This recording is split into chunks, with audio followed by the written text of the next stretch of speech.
Bien, buenas noches. Voy a compartir pantalla.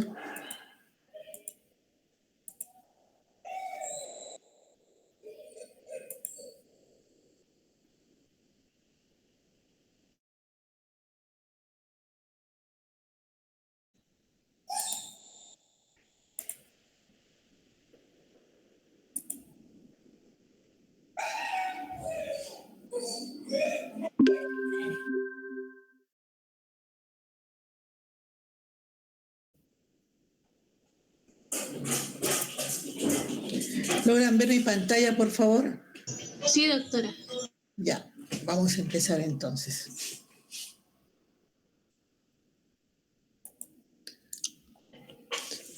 Vamos a estudiar ahora los sistemas sensitivos somáticos. Recordarán ustedes, en el caso de las vías sensitivas, que existe un receptor periférico que puede ser un receptor del dolor, de la temperatura, del tacto protopático, del tacto epicrítico, ¿no? O puede ser un receptor propioceptivo, cuya primera neurona está en el ganglio espinal dorsal y este se va a dirigir hacia la médula espinal, donde va a hacer sinapsis, dependiendo del tipo de vía táctil. Y la segunda neurona va a cruzar la línea media y va a dirigirse hacia el tálamo óptico y de ahí a la corteza cerebral. Entonces, esquemáticamente hay un receptor periférico, una vía aferente, un centro del sistema nervioso central, la médula espinal que llega a la corteza, en el caso de la sensación táctil. Entonces, recordarán que existen dos órganos del sistema nervioso central que son el encéfalo y la médula espinal. Toda la superficie receptora está compuesta por la piel, ¿no? La piel que tiene una distribución somatotópica. Las raíces nerviosas tienen un territorio definido que lleva esa sensación hacia la médula espinal. Cada una de estas regiones que pueden apreciar ustedes se conocen como dermatomas. Todo el sistema nervioso tiene mapeado el cuerpo, en este caso, la sensibilidad táctil. Desde la sensibilidad se puede dividir en una sensibilidad interoceptiva porque recoge información de zonas profundas, dolor, sinestesia. Una sensibilidad propioceptiva que informa sobre el desplazamiento, sobre la posición del cuerpo en el espacio. Una sensibilidad exteroceptiva como son la visión, audición. La sensibilidad somática que tiene como componentes al tacto, la presión, la vibración, el frío, el calor, el dolor. Y también están el olfato y el gusto. Esto a grandes rasgos. Y hablando específicamente del sentido del tacto y la posición, estos van a viajar por el sistema del cordón dorsal, que luego va a convertirse en el lemnisco medial hasta llegar al tálamo. El sistema anterolateral, que son los espinos talámico lateral y anterior, y el sistema trigeminal, que lleva la sensación recogida en la cabeza, ¿no? Nervio trigémino. Desde los niveles de organización del sistema nervioso central son una neurona que recoge la señal, una red neural que se encarga de enviar estas señales hacia núcleos grises. Y finalmente todos terminan en el paleocórtex y la neocorteza para el procesamiento de la información. Entonces decimos que el sistema nervioso tiene totalmente mapeado el cuerpo y las raíces nerviosas sensitivas recogen la señal de un área específica, es lo que llamamos dermatoma. El dermatoma es el área de la piel inervada por una raíz dorsal, una raíz sensitiva. Y debemos recordar que en el caso de el cuerpo, la primera raíz que recoge inervación sensitiva es C2, que está del vértex para atrás en la cabeza, ¿no? La raíz, la segunda raíz, luego de ahí sigue raíz C3, C4 y de ahí sucesivamente va descendiendo y cada uno, ¿no?, corresponde a un segmento medular. Entonces recuerden siempre que C2 es la parte posterior. En la región anterior de la cabeza, la inervación está a cargo de el nervio trigémino. Y es importante recordar los dermatomas porque eso nos dice a qué parte de la médula van a llegar, a qué segmento medular. Entonces, este dermatoma es importante porque si tengo una lesión que compromete la médula espinal, el nivel sensitivo me va a decir dónde probablemente esté ubicado. Si tengo un paciente que pierde la sensibilidad de la mamila para abajo, eso es T4, probablemente entonces la lesión traumática puede estar en el segmento medular torácico, T4. Y si el trastorno sensitivo es a nivel del ombligo, quiere decir que el nivel sensitivo me dice que esta lesión probablemente esté ocurriendo a nivel de T10 en la región dorsal de la médula espinal. Por eso es importante los dermatomas. Entonces, hay dermatomas muy bien establecidos, ¿no? Hablamos de, por ejemplo, el dedo pulgar corresponde a C6, el dedo meñique a C8, la mamila T4, el ombligo T10 y la zona de la ingle, ¿no? La división separa los segmentos lumbares del sacro coxígeo. Y, por ejemplo, el territorio hacia la parte posterior de los pies es S1, ¿no? Mientras que el territorio L5 llega hasta los primeros dedos del pie. Entonces es importante recordar esta división. En general, la sensibilidad táctil se divide en modalidades, que son el tacto protopático, el dolor, la temperatura, el tacto epicrítico. Todo esto es la sensibilidad superficial porque se recoge el estímulo sensitivo que está en el medio ambiente. Los receptores son receptores esteroceptivos, mientras que hay otro tipo de modalidad que se llama sensibilidad propioceptiva, cuyos receptores están en zonas profundas debajo de la piel, en el uso neuromuscular, en el órgano tendinoso de Golgi. Y esto entonces recoge información de zonas profundas del cuerpo. Entonces, hay estructuras como son los receptores, las neuronas ganglionares, las neuronas del asta posterior, las neuronas de los núcleos vulvares, las neuronas talámicas y las que están a nivel de las áreas corticales, áreas primarias y las áreas de asociación. Son todas estas las estructuras que intervienen en la transmisión de la información sensitiva. Y los receptores son generalmente mecanorreceptores específicos para cada modalidad de información sensitiva. En el sistema somatosensorial tenemos fibras, se van a formar circuitos nerviosos, vías de conducción que viajan en paralelo. Hay una vía que lleva la información táctil, protopática, la información dolorosa, térmica, ¿no? Y en cada una de ellas hay diversas submodalidades. Y también hay varios niveles de procesamiento e integración. Y no olviden la distribución somatotópica de estas vías. Aquí tenemos los tipos de receptores, ¿no? El corpúsculo de Meissner, esto es un corte de la piel donde podemos observar, ¿no?, la epidermis y en esta zona la dermis, como hay receptores, mecanorreceptores que están por debajo, inmediatamente debajo de la cresta dérmica, ¿no?, como son los corpúsculos de Meissner, son los más superficiales. Luego las terminaciones nerviosas libres, que también son superficiales, y en una zona más profunda, a nivel ya de la dermis, está el corpúsculo de Pacini, el órgano de Ruffini, el disco de Merkel, ¿no?, y las terminaciones nerviosas libres que hemos mencionado. Entonces, hay receptores bien superficiales, corpúsculo de Meissner, el disco de Merkel, y hay aquellos un poco más profundos como son Ruffini y Pacini.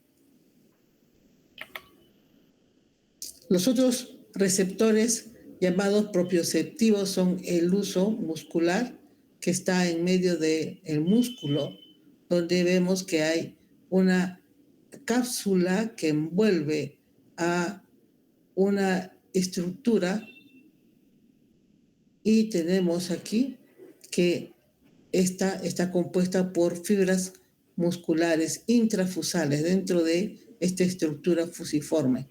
Esta está envuelta por terminaciones nerviosas, ¿no? Las fibras sensitivas que van a recoger la señal, y vamos a tener vías motoras gamma que van a permitir la contracción de estas fibras musculares intrafusales. Por otro lado está el órgano tendinoso de Golgi, donde observamos que están ubicadas justamente entre el músculo y el tendón. Este órgano tendinoso de Golgi tiene una cápsula y hay aquí fibras de colágeno. Entre las fibras de colágeno está la neurona sensitiva. Entonces, cuando se contrae esta fibra de colágeno va a presionar a la terminación nerviosa, ejerciendo un efecto mecánico para que se produzca la apertura de los canales iónicos y se pueda producir la despolarización. Aquí nuevamente, entonces, el órgano neuromuscular, el uso neuromuscular, que tiene dos tipos de estructuras. La fibra en saco nuclear, que es esta que ven aquí, ¿no? Donde vemos numerosos núcleos al centro, en una zona globosa, y por otro lado está la fibra en cadena nuclear, donde vemos que los núcleos están dispuestos en hilera. Entonces, estas estructuras están envueltas por las fibras sensitivas, y dentro de la cápsula hay las fibras intrafusales motoras, que son inervadas por las neuronas motoras gamma, ¿no? Gamma, que están dentro de la zona fusiforme. Entonces, la organización siempre es así, ¿no? Un receptor, órgano tendinoso de Golgi, la primera neurona del ganglio espinal dorsal, la fibra de entrada y una neurona intercalar para dar la inervación motora hacia el músculo. Y también una inervación, una rama, una intercalar que va a la neurona motora gamma para que se produzca la contracción de las fibras intrafusales. Entonces, hay dos tipos de neuronas motoras, no se olviden, en el acta anterior: las neuronas motoras alfa y las neuronas motoras gamma. Este es el ganglio espinal dorsal, donde están las neuronas sensitivas, típicamente una neurona pseudomonopolar o una neurona bipolar, con una vía de entrada y una vía de salida, ¿no? Y aquí está el ganglio espinal dorsal con los diferentes tipos, con las diferentes neuronas sensitivas, ¿no? Aquí para el corpúsculo de Pacini, los receptores propioceptivos, Rodenberg, la terminación nerviosa libre. Cada una de estas diferentes neuronas tiene una disposición o una característica diferente. Las neuronas que recogen la información propioceptiva son las más ricamente mielinizadas, ¿no? Ingresan a la médula y van a tener por misión llegar hacia la región de la médula espinal y hacia el bulbo. Las neuronas sensitivas, tacto protopático, dolor, temperatura, son más lentas, van a llegar hacia la médula y van a hacer sinapsis con neuronas sensitivas y van a cruzar la línea media formando los haces espinotalámicos hasta llegar al tálamo óptico y luego a la corteza parietal. Entonces, en esta zona de la médula espinal, en el asta anterior, existe la división de Rexed, que separa la sustancia gris en las capas 1, 2, 3, 4, y aquí entonces hay neuronas sensitivas que van a permitir la sinapsis con estas vías sensitivas somáticas. Entonces, ahí para los nociceptores, la vía dolorosa, la capa 1 y 2, para los mecanorreceptores, las capas 3 y 4, ¿no? Para los termorreceptores, vamos a ver también la capa 1 y 2, la capa 2 famosa conocida también como la zona gelatinosa, ¿no? Muy bien. Y lo que no deben olvidar ustedes es que la formación de estos tractos nerviosos en el cordón posterior, en el cordón lateral y en el cordón anterior, todos tienen una distribución somatotópica. Conforme va llegando la información, ¿no? En el caso de las vías espinotalámicas, conforme llega la información, las fibras más inferiores que vienen de los miembros de la región sacra, lumbar, torácica y de extremidades superiores van a distribuirse más lateralmente y las más superiores medialmente. Esta es la distribución somatotópica. Esto es hablando de la vía córtico-espinal. En el caso de la vía sensitiva es igual. Miren ustedes cómo están dispuestos, ¿no? Las vías más inferiores van más lateralmente y conforme va ascendiendo se van colocando más medialmente. Contrariamente ocurre con la vía del cordón posterior, ¿no? La vía del cordón posterior, conforme va llegando, se ubicando las más inferiores al medio y las más superiores más lateralmente. Esta es la distribución somatotópica que deben tener en cuenta siempre. Entonces, en la vía termoalgésica hay un receptor y una primera neurona en el ganglio espinal dorsal que hace sinapsis con una neurona que está en el asta posterior. Esta segunda neurona cruza la línea media, forma el haz espinotalámico lateral y lleva la señal al núcleo ventroposterolateral del tálamo óptico, donde hace sinapsis y la siguiente neurona se dirige a la corteza de la circunvolución parietal ascendente, área 3, 1 y 2 de Brodmann. Esta es la que lleva la información del dolor y la temperatura. La vía táctil protopática tiene un receptor periférico, una primera neurona en el ganglio espinal dorsal, ingresa al asta posterior de la médula, hace sinapsis con la segunda neurona y se ubica en la zona anterior formando el haz espinotalámico anterior y termina en el tálamo óptico, el núcleo ventroposterolateral, y de ahí la última neurona termina en la corteza, ¿no? Parietal, circunvolución parietal ascendente, área 3, 1 y 2 de Brodmann. En cambio, la información táctil epicrítica, fina, discriminativa, y la información propioceptiva, consciente, tiene una primera neurona periférica, recoge la información de un receptor encapsulado y la fibra ingresa a la médula y va directamente al cordón posterior y ahí comienza a ascender, ubicándose, ¿no?, en esta zona posterior, formando el haz de Golgi-Burdach. Asciende hasta llegar a los núcleos de Golgi-Burdach ubicados en el bulbo raquídeo. Ahí recién entrega la información y la fibra cruza la línea media, se dirige al núcleo ventroposterolateral del tálamo y de allí a la corteza parietal ascendente, área 3, 1 y 2 de Brodmann. Entonces se forman dos sistemas ascendentes. El sistema anterolateral, ¿no?, lateral del haz, el haz espinotalámico lateral, dolor y temperatura, y el haz espinotalámico anterior de táctil protopático. Ambos van ascendiendo como sistema anterolateral y se denomina este como un sistema antiguo. Así van ascendiendo y van ubicándose hacia la zona posterior en el tronco encefálico. Mientras que el haz de Golgi-Burdach, ¿no?, la vía táctil epicrítica y la vía propioceptiva, la primera neurona ingresa, asciende por el mismo lado por el cordón posterior y recién allí entrega en el bulbo entrega la información a las neuronas de los núcleos de Golgi y Burdan, y la segunda neurona cruza recién ahí la línea media y se forma detrás de la pirámide el lemnisco medio y comienza a ascender ubicándose junto con el sistema anterolateral hacia la zona posterior.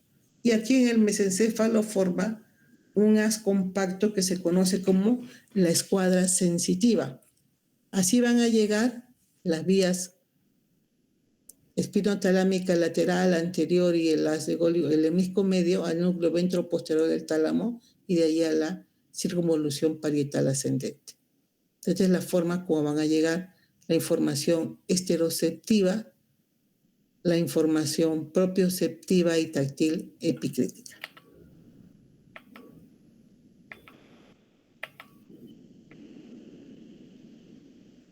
Este es el sistema.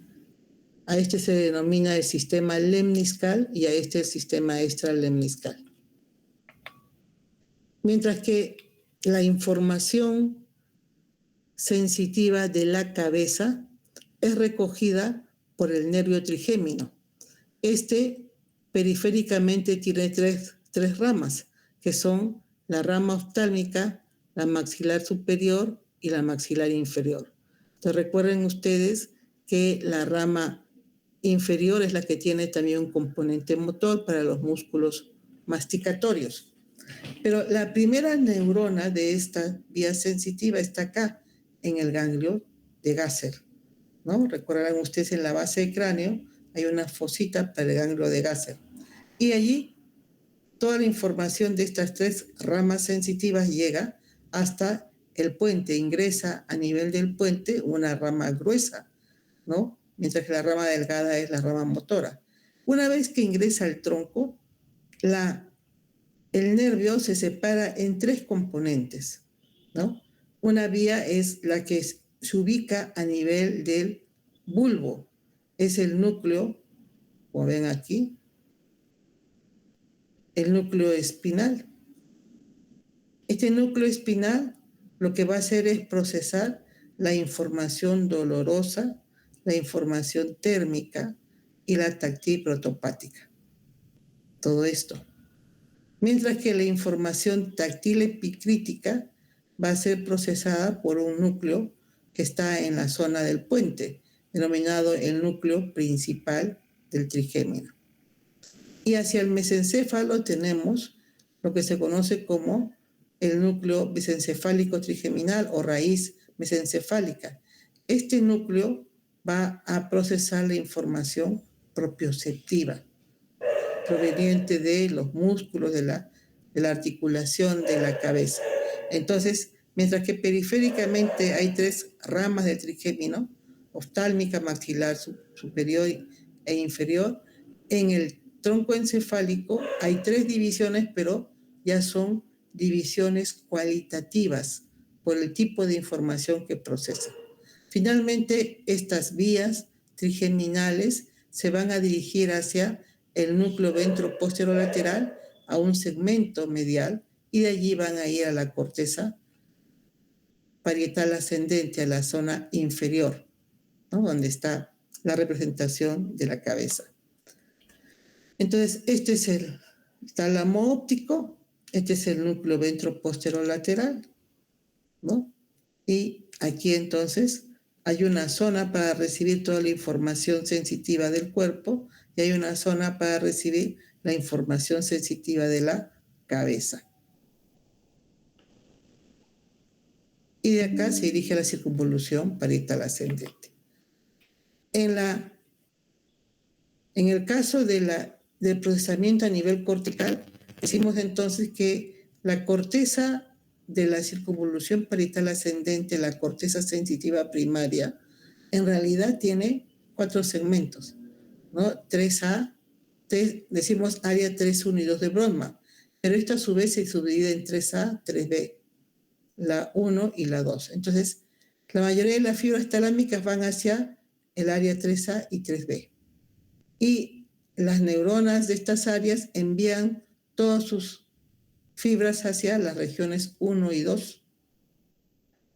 hay prolongaciones de las neuronas talámicas que llegan directamente a las regiones 1 y 2. Este es el área sensitiva primaria. Luego, hacia la parte inferior y posterior del área sensitiva secundaria. Esta va a recibir la información de 3A, 3B, 1 y 2. Aquí tenemos la corteza parietal ascendente, 3A, 3B, 1 y 2. Y esta es la corteza parietal posterior por el área 5 y 7. Y en la parte inferior acá hemos visto, está la corteza sensitiva secundaria, que va a recibir a todas estas fibras. Aquí vemos la representación y aquí está la corteza sensitiva secundaria. Muy bien. Entonces, la corteza parietal posterior hemos visto que está en la parte superior y aquí también toda esta información es información procesada por una corteza de asociación, ¿no? Que va a servir para que se produzcan las estrategias motoras convenientes para la actuación. Recordar además que hay una distribución somatotópica en la región parietal, en la circunvolución parietal ascendente, donde se distribuye el homúnculo sensitivo de Penfield. Y este homúnculo sensitivo, recordarán, tiene en la parte inferior la representación de estructuras de la cabeza, la cara, la piel, los labios, ¿no? Las mucosa conjuntival altamente representada hacia la parte inferior, la laringe, las encías, con una representación amplia, hacia el tercio medio, la representación de la mano, especialmente los dedos, y el resto del cuerpo hacia la parte más superior, y en la cara interna, la representación del, especialmente el pie, la planta del pie, y los genitales. Esto entonces, ¿cómo se va a procesar? Este es el homúnculo sensitivo, semejante al homúnculo motor que habíamos visto anteriormente. Entonces, el homúnculo sensitivo se da por la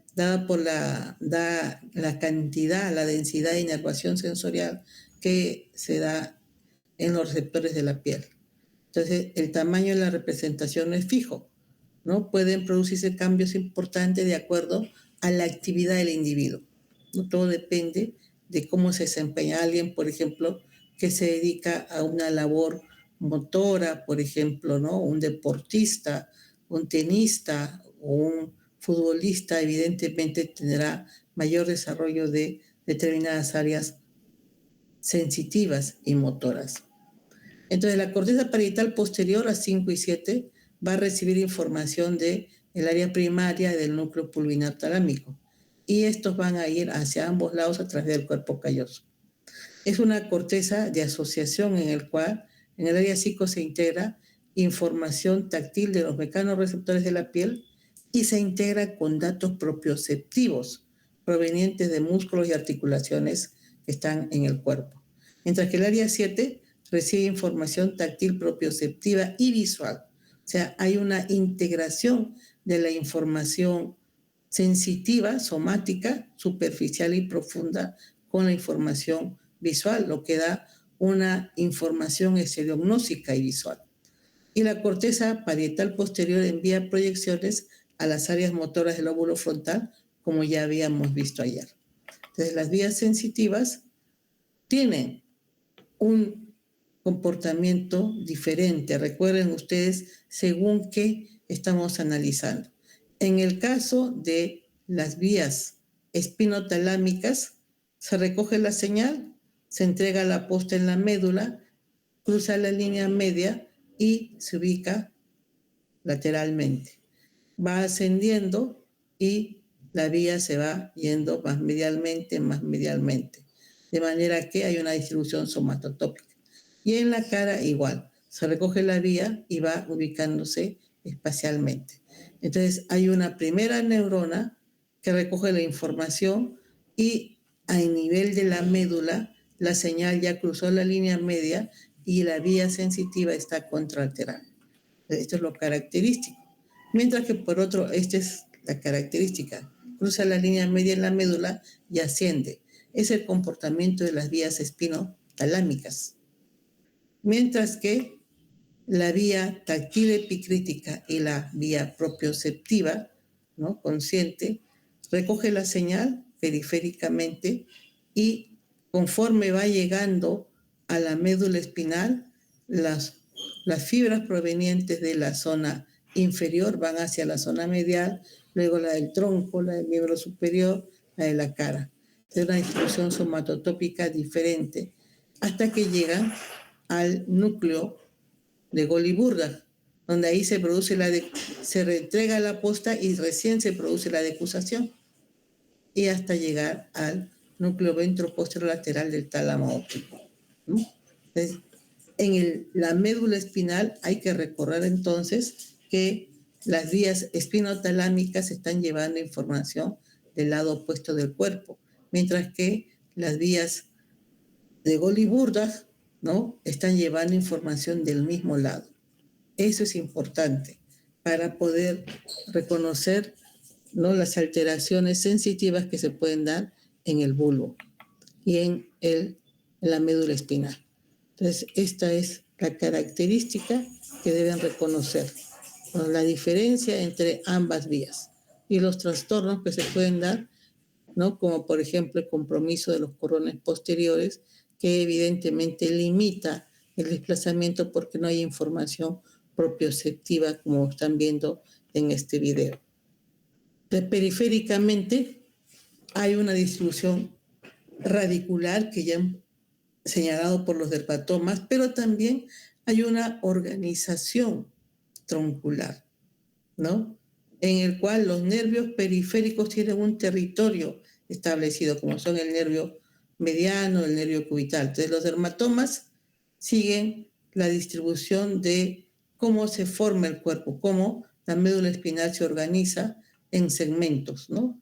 Ahí están los segmentos medulares, que contiene superficie de la médula, músculos, estructuras profundas. Entonces, esta es la distribución, y cuando el individuo crece, cambia esta distribución, ¿no? Este es el componente radicular, que es el que deben conocer. Y esta es la vista, puntos de referencia que no deben olvidar de los dermatomas.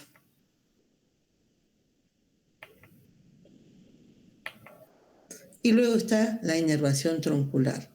Se forman los nervios periféricos y tenemos entonces los nervios axilar, radial, cubital, trigémino, en diferentes componentes. Por ejemplo, acá el nervio mediano, el nervio cubital, el nervio radial, con sus diversos componentes, el nervio axilar, el músculo cutáneo en el miembro superior, por ejemplo, ¿no? Entonces aquí tenemos diferentes ramas, ¿no? El músculo cutáneo anterobraquial, la rama medial, luego aquí el nervio axilar, el nervio radial en la parte posterior, en la mano, el cubital, el mediano y en la parte posterior el radial. Entonces, esto es importante recordar que hay una distribución de inervación radicular y una distribución troncular.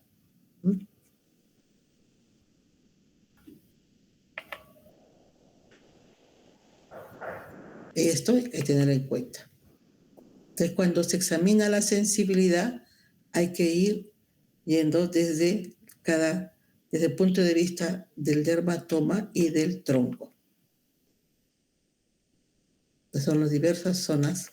Y en el caso del trigémino, en la cabeza, el punto más alto, ¿no?, la parte posterior corresponde a C2, y todo lo que está por delante del pabellón auricular hasta llegar a la mandíbula, 1 centímetro por delante del borde posterior de la mandíbula hasta el reborde mandibular, todo es territorio del trigémino, con la rama quinto-una oftálmica, que abarca tanto la frente, el párpado superior y la zona dorsal de la nariz.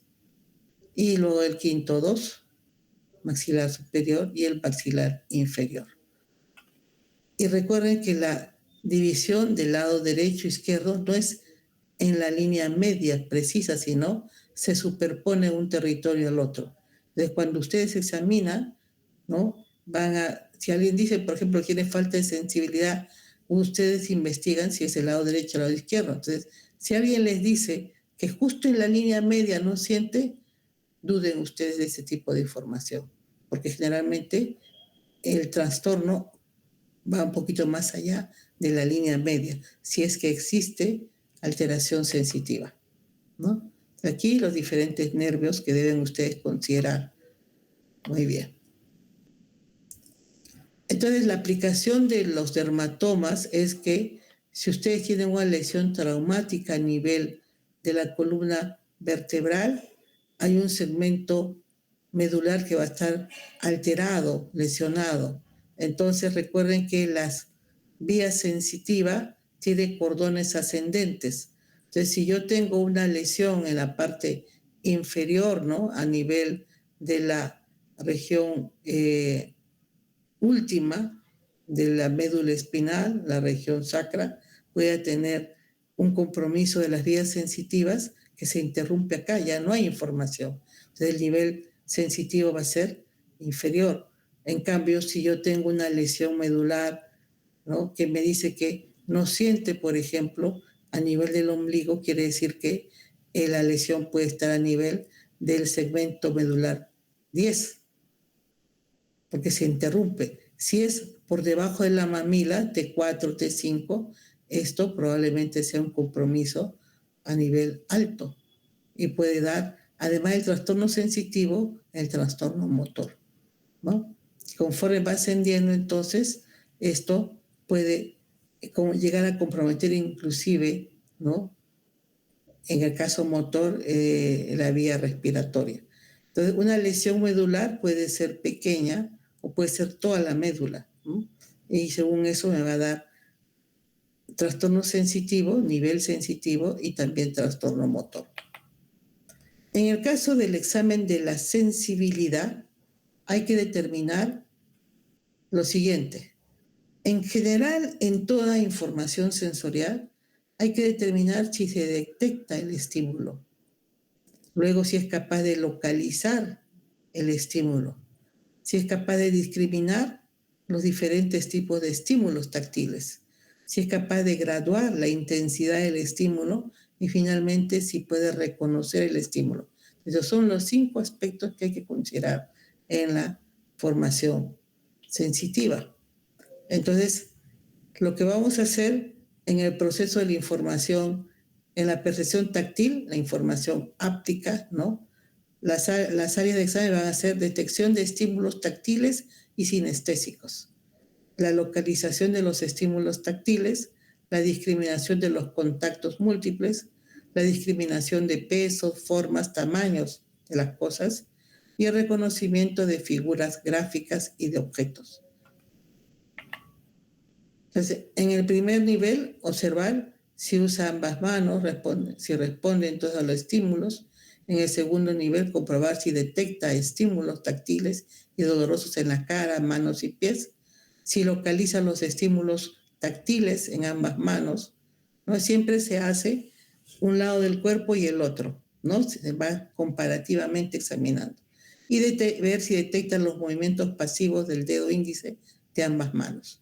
En el tercer nivel, o sea, aquí es si discrimina el frío o el calor, si reconoce números dibujados en la palma de las manos, si discrimina el número de contactos sobre la piel y si designa los objetos comunes palpados con las manos. Cuando se altera la sensibilidad, los trastornos que pueden darse son de disminución. Entonces, la sensibilidad táctil se denomina estesia.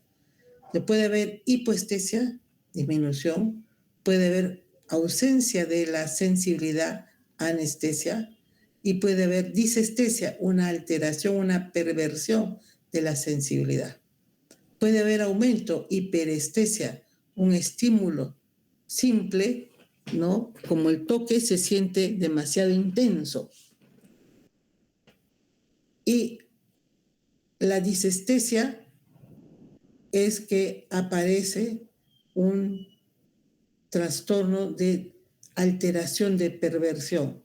Y luego está la hiposinestesia, el desplazamiento, está la asinestesia cuando no se detecta y la falta de detección, ¿no?, de la presión que ejerce. Y los déficits que se pueden dar atencionales son la extinción o atenuación táctil, la aloestesia, la atopognosia. Los déficits de discriminación y reconocimiento táctiles pueden ser la avarognosia, la morfosíntesis, la asterognosia, la agnosia táctil y la anomia táctil. Cuando exploramos entonces la sensibilidad, podemos utilizar algodón. Esto ya no se usa, los alfileres. Podemos utilizar objetos fríos y calientes, ¿no? Entonces, por ejemplo, en el caso del examen del trigémino, podemos tocar con un pedazo de algodón o con un palito de fósforo, tocar en la región, la frente, y comparar el lado derecho con el lado izquierdo, la mejilla, lado derecho, lado izquierdo, la región del mentón, ¿no?, por comparación. Y luego, ese es para detectar la sensibilidad táctil. Y podemos poner también estímulos térmicos, poner en una botellita, un frasquito, agua fría, agua caliente, y tocar y ver que detecte esto. En el caso específico de la sensibilidad del trigémino, podemos tocar con una punta de tenemos aquí el algodón, ¿no?, la zona esclerocorneal, el limbo esclerocorneal, para hacer un ligero toque y ver la respuesta al estímulo táctil. Y el reflejo palpebral es la respuesta adecuada, ¿no? Es el reflejo corneal, que habíamos explicado cuál es su integración. Entonces podemos utilizar un pedazo de algodón, un pedazo de gasa, y hacer toques a nivel de las diferentes partes del cuerpo de manera simétrica, lado derecho y el lado izquierdo, comparando si puede detectar y si puede decir la intensidad del toque. También se puede utilizar esta escobillita que viene en algunos implementos de martillo para tocar la superficie de la piel y compararla con la del otro lado. Aquí, por ejemplo, se está examinando el territorio del cubital, ¿no?, tanto en la cara dorsal como en la cara ventral, ¿no? Y hay otro tipo de función que tiene que ver con la capacidad de detectar dos estímulos simultáneos. En este caso, ¿no?, ubicamos dos estímulos en el antebrazo y si la persona puede detectar ambos estímulos simultáneos. Aquí, dependiendo de la cantidad de receptores, podemos tener la capacidad de discriminar dos estímulos simultáneos. En las regiones de la espalda, por ejemplo, la cantidad de receptores es muy escasa. Entonces, si ustedes ponen dos estímulos simultáneos con 1 centímetro de separación, lo van a detectar como si fuera uno solo. Pero, por ejemplo, en la palma de las manos, aquí sí somos capaces de detectar finamente dos estímulos simultáneos. Y esto se hace generalmente con un compás. Entonces, igual vamos examinando esto para detectar estímulos simultáneos. Y está la capacidad de poder reconocer los estímulos que se presentan en la superficie de la piel. En este caso, colocamos, como ya habíamos conversado, una goma, ¿no?, de borrar, lo ubicamos en la palma de la mano y la persona lo palpa, lo manipula y nos puede decir la consistencia del estímulo, la forma, el tamaño, ¿no? Y conforme nos va diciendo, va dando las características, lo que significa que al tocar el objeto lo está reconociendo, y finalmente nos puede decir el nombre del objeto.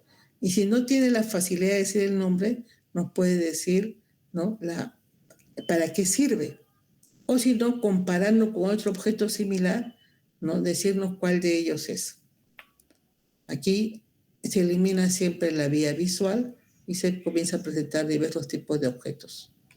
Y eso se denomina la esterognosia, la capacidad de reconocimiento de los objetos por medio del tacto. Y la grafestesia, habíamos señalado, es la capacidad de reconocer los estímulos que son escritos en la palma de la mano. Y el mecanismo debe ser, la forma debe ser así, colocar la palma en la mano como si el paciente lo estuviera viendo. Ya habíamos señalado que lo mejor es utilizar un lápiz. Y se van escribiendo números, gráficos o letras. La topognosia tiene que ver con la capacidad de reconocer las diferentes partes del cuerpo, ¿no? A nivel, si es en la mano, si es el brazo, si es el pie, del lado. Y además de eso, reconocimiento es reconocer si es del lado derecho o del lado izquierdo. Y eso tiene que ver con un aprendizaje que hacemos a lo largo de la vida de las diferentes partes del cuerpo y de su denominación semántica, y eso tiene que ver con la función del hemisferio izquierdo. Bien, entonces esto es lo que quedaba por terminar sobre la sensibilidad, las vías, ¿no?, y las formas que vamos a examinar estas diferentes porciones. ¿Existe alguna pregunta?